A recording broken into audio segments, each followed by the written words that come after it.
years, we have faced many ups and downs, so I can relate to our challenges in running an NGO with reference to my experience. Most difficult part of any venture is the beginning, how to start it, to have a vision, to have an objective.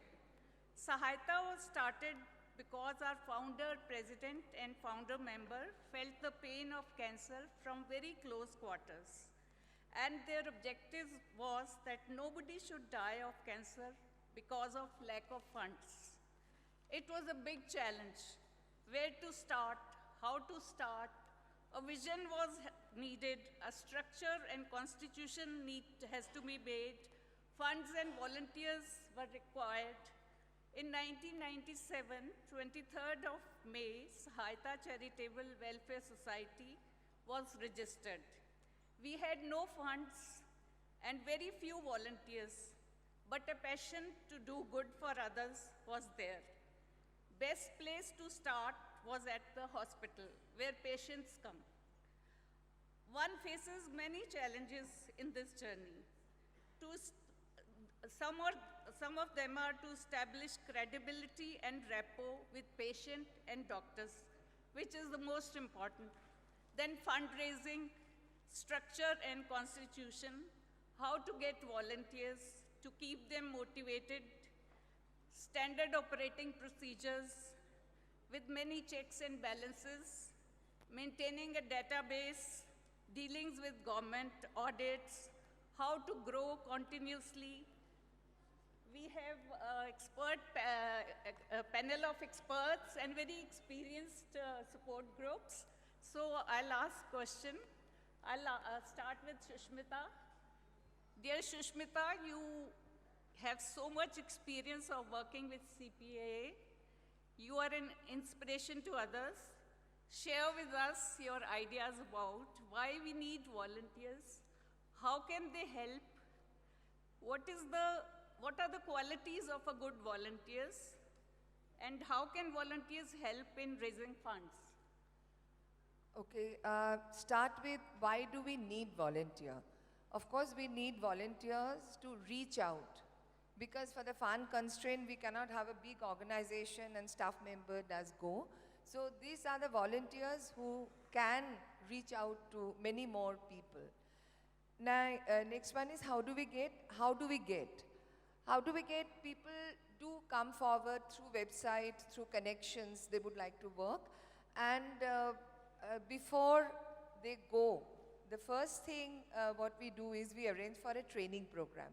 Because cancer counseling is not really like any other counseling, because for cancer counseling you have to keep the objectivity, not the subjectivity. You cannot be driven by emotions. So that might harm the patient unknowingly. So we have a 3 days volunteer training program where it has been created with the first day we give them a little bit of biological information about cancer, the treatment. Then we get into the psychological aspect of a person who is diagnosed till the palliative stage and their reactions, so that the volunteers get an exposure to the total thing. And of course, we do discuss many things. We discuss about palliative care and everything. And after that, the person is asked to, whoever is interested, to shadow existing volunteer. That's how we make the training, that's how we choose the volunteer, and that's how they go to work. And secondly, the problems. Problem is they are cut off from the NGO. So it is difficult, interaction, regular, is happening, regular meetings, and also keep them updated with the orientation program twice a year. Psychologically with a counselor, and also some expertise in different aspects like colostomy, like lymphedema, what they regularly been exposed to. And regularly have a volunteers meeting. I think that's how we keep them sustained, and we get the reports every month. So it is working out more or less well. So volunteer training is very important and motivation is very important. Now I'll ask Dr. Nayyar. You have a vast experience of holding mass awareness camps. How challenging it is to have low cost and effective camps. How to motivate people. As per our experience, people are scared to even talk about cancer. And I know when you talk, people are spellbound. Thank you very much, Renuji. And please keep your answers as per the time. How much is the time? 15 minutes? 15 minutes.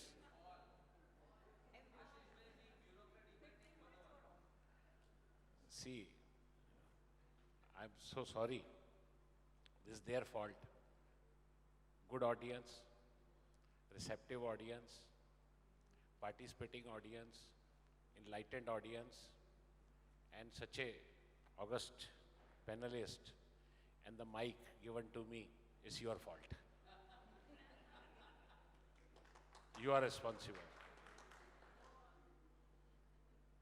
And then the chairman sitting there, not objecting like, I'm so happy that J.K. Singh is not the chairman.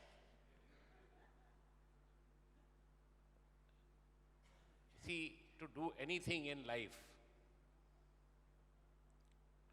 first thing required is that your own passion. Why you want to do it? How convinced you are. It's not your what other doctor was demonstrating, the belief system in us. How much convinced we are. What is our conviction? It's not our belief, it is our conviction towards our own self and towards the cause that we want to represent and why want to take it up. आपको भला करना है, दूसरों किसी को भला नहीं करवाना है. आपको पुण्य करना है, मुझे तो कोई पुण्य नहीं करवाना. So when you go to the people, it's your own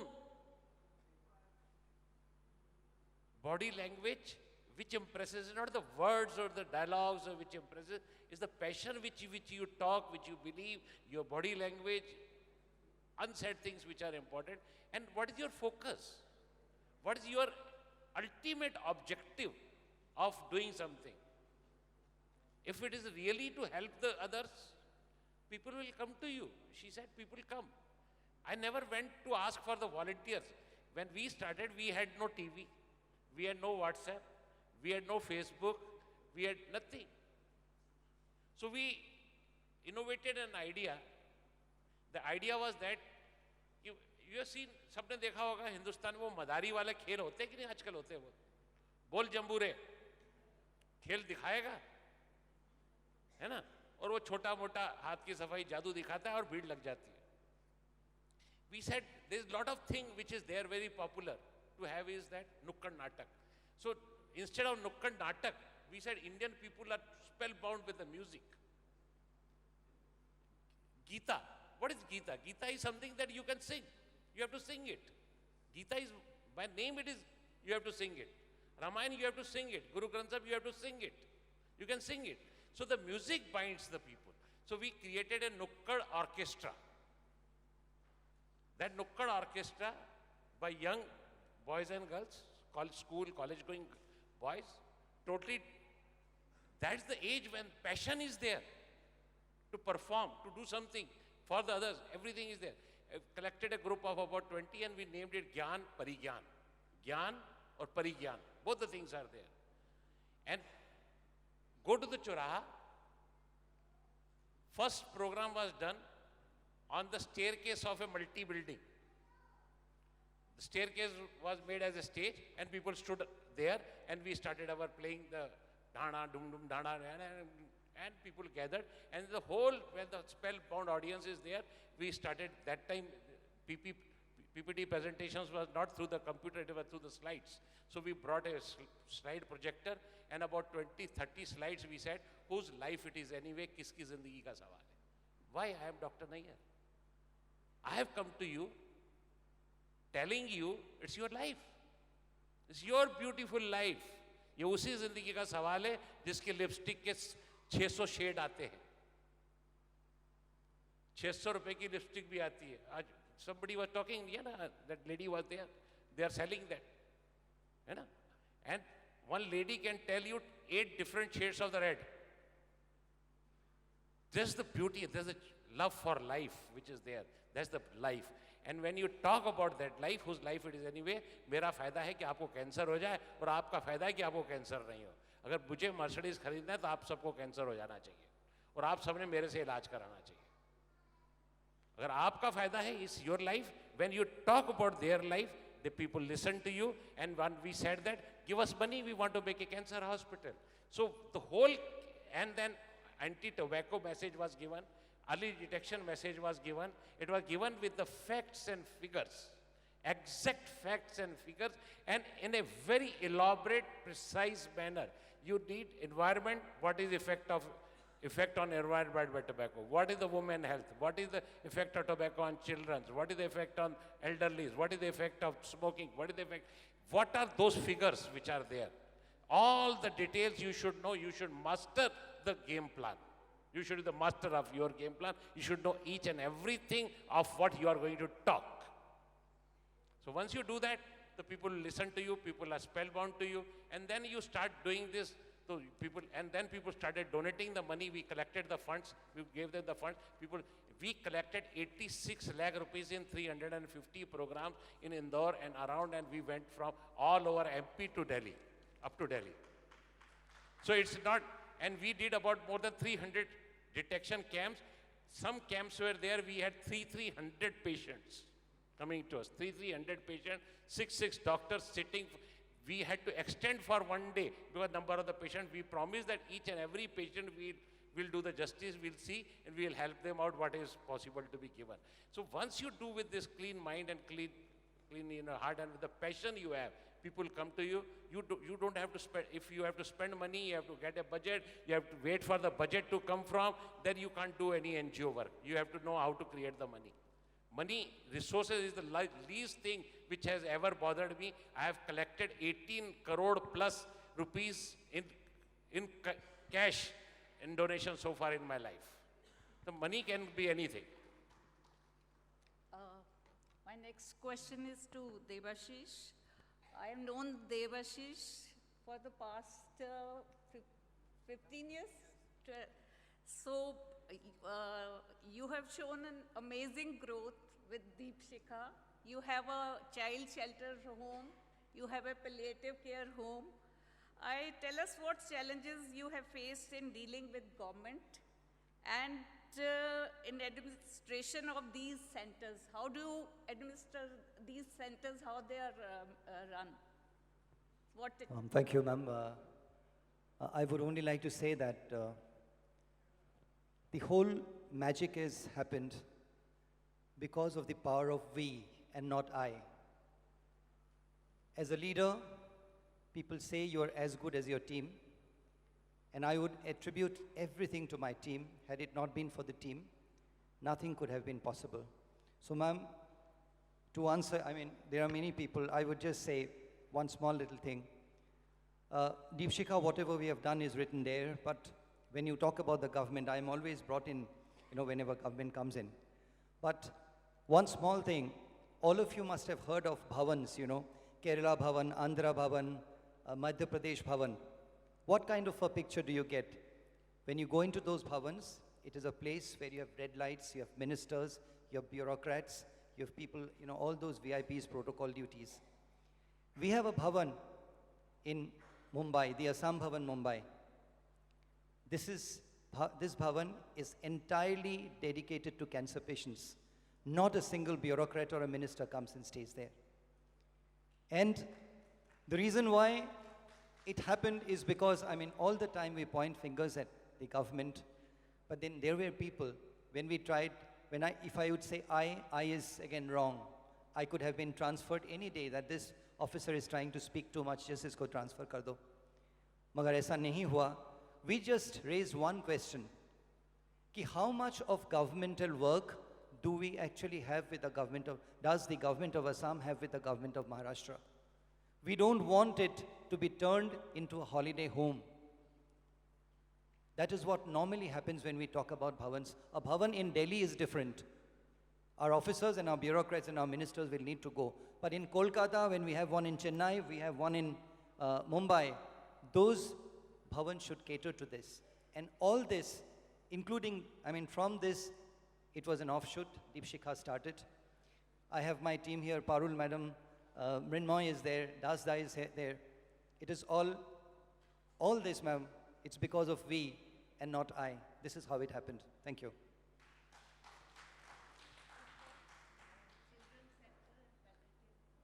A children's center in palliative care, yes, we do run a children's center, and what we are trying to do is that we have integrated it with a school, because we have childhood leukemias, all these patients coming there.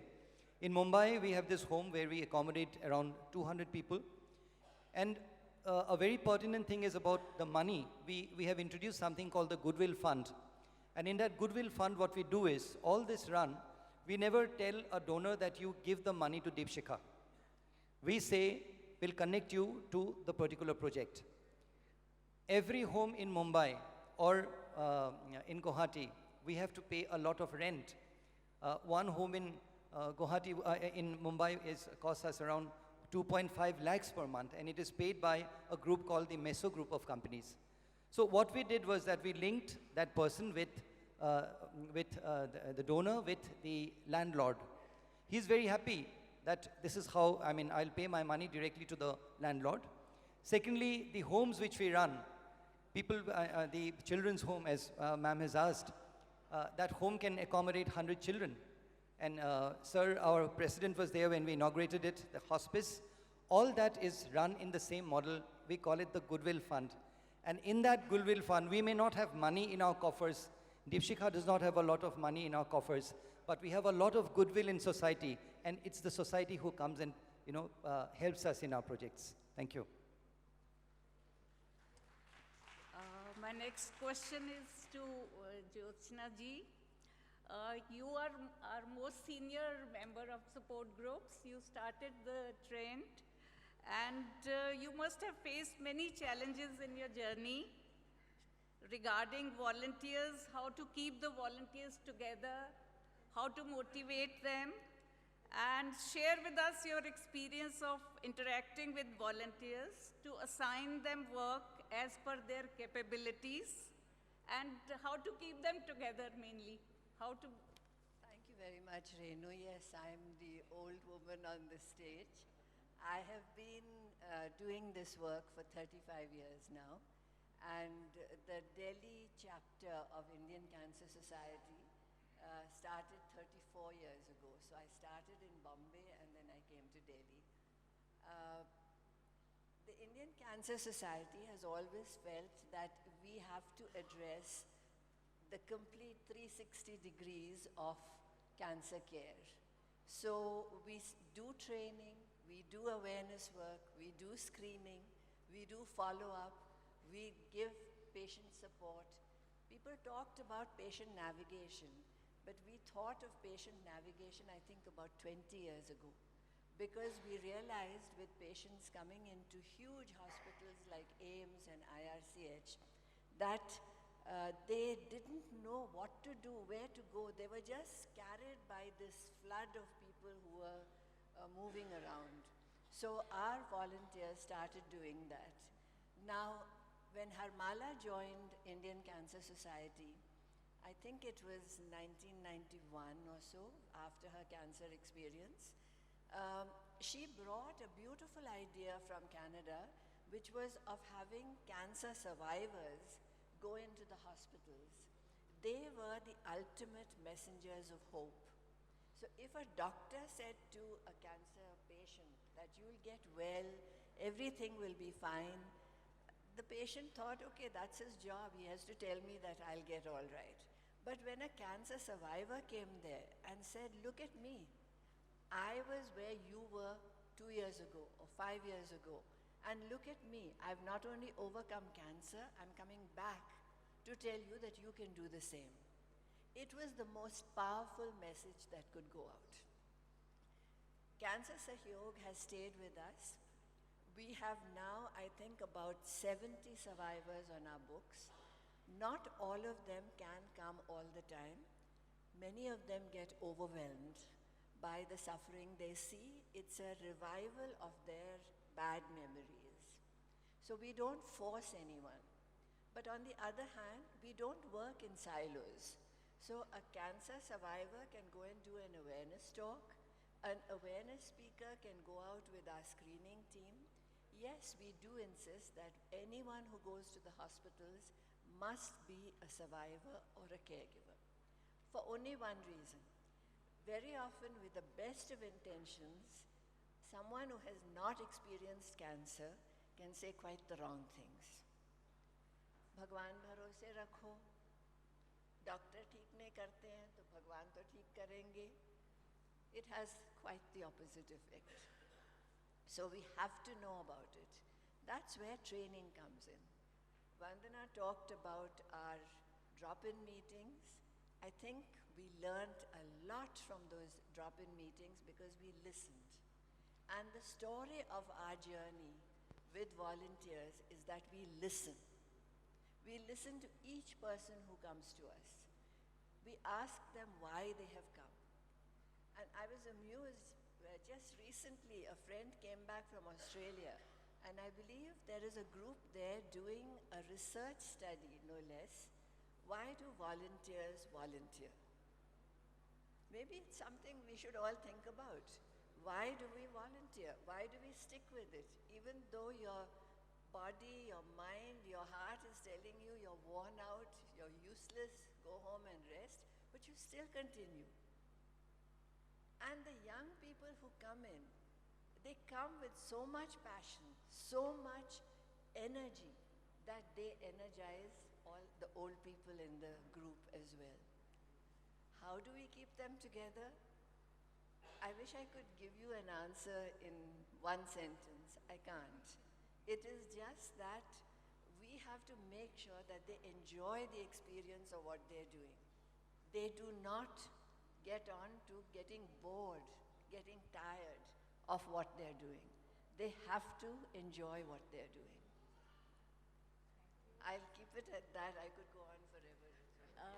Nitai, I still remember the day you telephoned me and asked how to start an NGO, and today look at where are you, and with the help of technology, and you're doing so many screening camps, and I'm amazed when I see your messages. And with the help of technology, how do you stay connected with different cities with your volunteers? Good afternoon, all of you. I'm Nitai. Thank you, Renu ma'am. Thank you, organizers. Thank you, CACI, for giving me the opportunity to share something, all are respected, and we really look forward for this meet, to learn a lot of things from you guys. So let me share one real-life case study. Recently we did. We just thought of starting a fundraising campaign for a blood cancer patient, poorest of the poor patient. And we put the proposal in our larger group. Then suddenly some people said, no, we can't do this experiment because nowadays social media is full of this kind of request and nobody is responding nowadays. So we shouldn't put our efforts in this kind of things. But then we thought, and we told them, no, we will do some out-of-the-box things and we will achieve the target confidently. Yes, and again, I am telling you about 6 parameters how we achieved that target. First is confidence. Yes, we selected 15 to 20 volunteers who are really confident and who really believe that we could do it. Secondly, segregation of the big task into smaller tasks, as much as possible, smaller tasks. Then third, finding out a leader who could give his time to lead the total assignment. Fourth, don't assign things. These are not the era to assign or order somebody. We are all volunteers over here. So just put everything in front of them. Ask them to own it. So that will create a kind of ownership and leadership, Then the fifth one is tracking and follow-up. It is the must thing to do a task in a timely, time-bounded manner. And the sixth one, I will tell after 30 seconds. And what would be the outcome? Outcome is Siddhartha working for Indian Railways, staying at Siliguri, he took the leadership. Then Sumiran staying at Canada, he drafted a very well story out of that. Then Rajat staying at Jajpur, Odisha, translated it into Odia. Then Ashish staying at Berhampur, he designed a very beautiful poster out of that. And Partha and Payal staying at New York started the fundraising campaign in social media. And Deepak and Sampath took charge of the account and collection. But yeah, just last point, the last factor I should say, that is the risk. Yes, here the risk is demotivation. Look, here if the collection estimate won't reach, then what would happen? This is the demotivation may come. And the risk is the most vital part we need to take. Here I think we all are there to make a change, right? Yes or no? Yes? So without risk, we can't do it. Without out of the box thinking, we can't do it. But with all honesty. Risk with all honesty will make the change. Thank you. Lastly, from Canstop, Mr. Narayanan, would you like to share what challenges have you faced during your journey? So Canstop also works in 3 domains. One is also like early deductions, like awareing community, creating awareness about early deductions, and we also generates fund for the drugs and for treatment, and also empowering the people, like who are some of the children who are with us for a long time. We are also supporting them in their educations. One of the challenges which you see is we need the kind of funds to run anything for a sustained period of time, like continuous funds. Because especially in early deductions, no mammographing, so setting up a mammogram unit is very expensive. But we have managed to tie up with an enterprise, with a diagnostic center, so that gives us subsidized price. But same thing has to be managed for everything. So starting from early deductions, and also from the intervention what you provide, like drugs and medicines what you're going to provide. And right now, Tamil Nadu government is giving, like for HLA testings free of cost, the Tamil Nadu government hospitals. But we have people coming from, we do tie up with Tamil Nadu government hospitals for cancer programs. So there are people coming from other states, like Andhra, like interior part of Andhra, they don't get funds for HLA testings. So we had to raise funds for them. So again, it became a challenge, right? So in way, we are also looking at continuous funding for your organization to sustain it. So I'll say, where there is will, there is way. If you have passion, integrity of purpose, you can face any challenge with God's grace.